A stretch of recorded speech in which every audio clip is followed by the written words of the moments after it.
In today's video, I'm going to teach you how to flattening layers in PDF file using Adobe Acrobat Pro DC. Flattening takes live transparency and complex vector effects and turns them into a final, print-ready appearance. So what you see on screen is exactly what a printer or another app will reproduce. It's especially useful when you're handing off files to a vendor, or when transparency is causing unexpected results. Start by opening the Flattener Preview tool.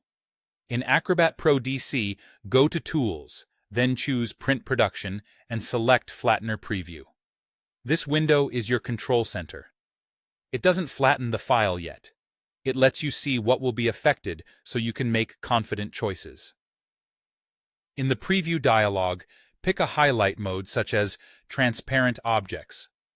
Acrobat will overlay a color on anything that contains transparency or will be involved in the flattening process. Take a moment to pan and zoom around the document.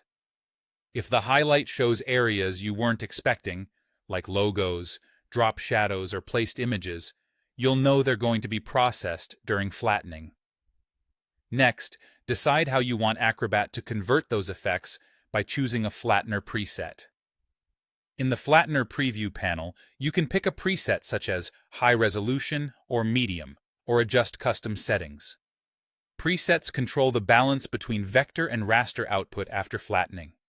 High Resolution aims to preserve maximum detail for print, keeping more vector shapes and producing higher quality raster where necessary. Medium offers a balanced approach that's often fine for office printing or general sharing.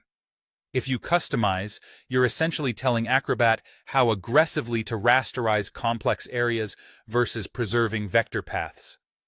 Keep in mind that more rasterization can increase file size and may soften tiny type or thin lines, while preserving vectors keeps edges crisp but may not resolve every transparency blend the same way across devices.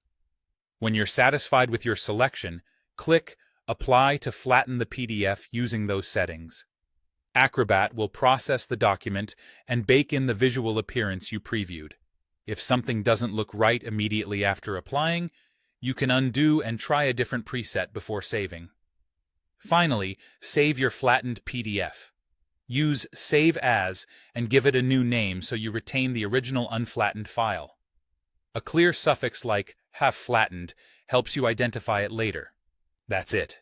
Your PDF is now flattened, easier to print consistently, and less likely to shift when opened on different systems.